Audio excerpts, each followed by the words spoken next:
Hello, we are the Port Sitters Perch, and today we will be doing an analysis of Their Eyes Were Watching God. First up is Chris Stevens with Chapter 1.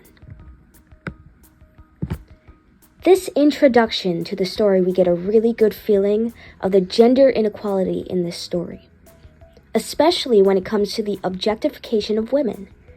The first things the port sitters say when they notice Jamie was a comment on her casual appearance of wearing overalls instead of a dress, because she supposedly has money from her husband. And when the men noticed her by her body and how young she looked with her long hair, it seemed like during this time men were attracted to young looks, and it was very common to marry young and conform to social rules of what being a woman is supposed to look like. Chapter 2. Rashad.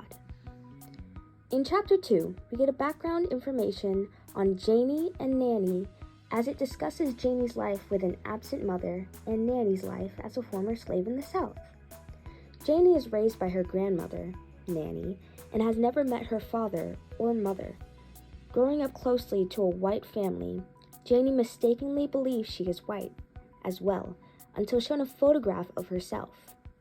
Back then, a result of Janie not knowing her mother could have been a direct source of teen pregnancy, being as though in the 1920s, girls were married very young and had to grow up very fast. In this time period, women have the right to marry whenever they choose, unless forced into it, certain parts in the world. Chapter 3. Vex.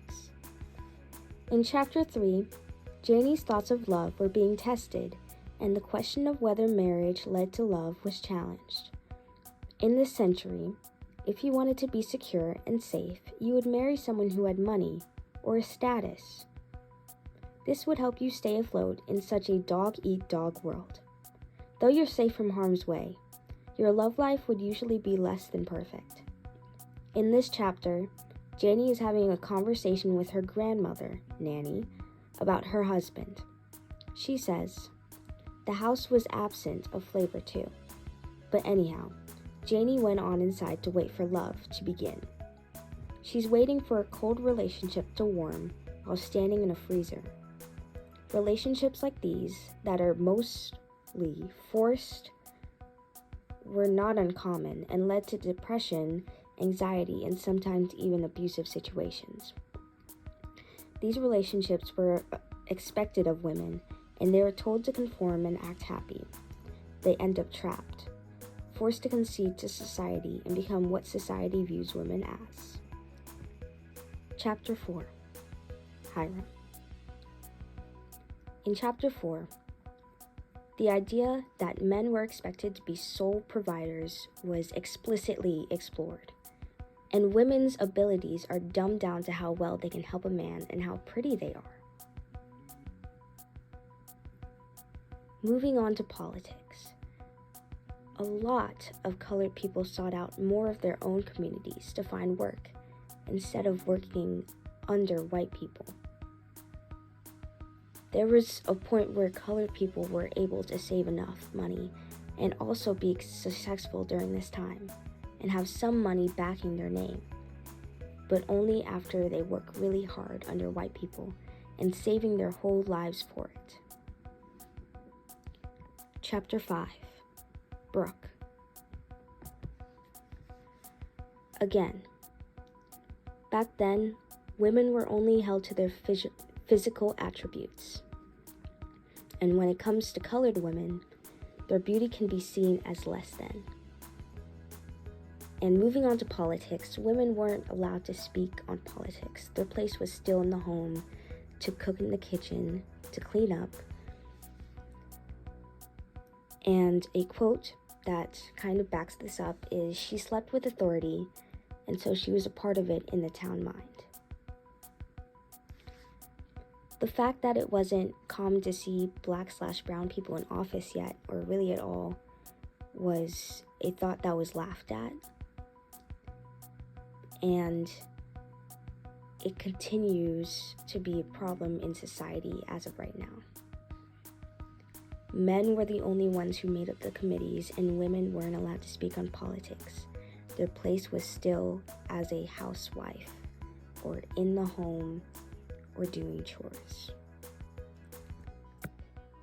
The discussion of women, politics, and people of color has long gone under the drain, and a lot of people have been forgotten about. While we are dissecting this beautiful piece of literature, we have decided to dissect it in a way in which we are recognizing the differences between our cultures in the present day and in the 1920s / past time.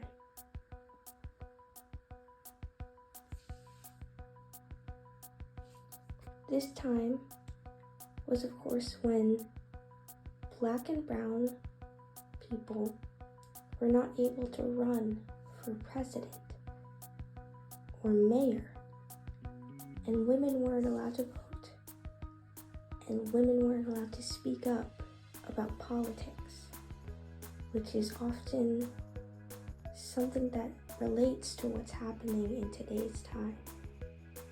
In the present time, we don't really see many people of color in leadership positions, which is something that in the past we thought would be something that we would progress towards with time.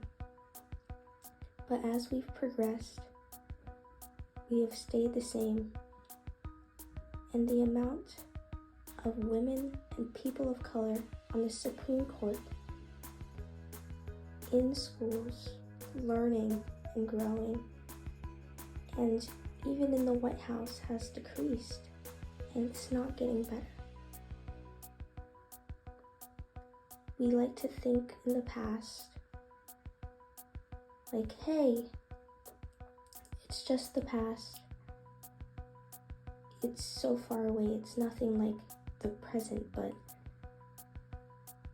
everything back then relates to what's happening in our present day. Speaking on women and the objectification of them, we often see in the book that Janie is expected to be a woman. What society views women as is so different from what it's viewed now and viewed in the past, aka the book. In the past, women were expected to be housewives and clean up after men and never talk and never have opinions of their own. And that is so different from right now. And we have moved forward in time. And even though we haven't gone far, we still have something. And women are allowed to speak their minds, be free. They feel free to not be in a trapped relationship. They feel free to think on their own and do what they want, because society's expectations changed and grew for women, and the world has progressed a lot better as of right now. Speaking on the way women think, something that we should look into is Nanny's point of view. As a former slave, Nanny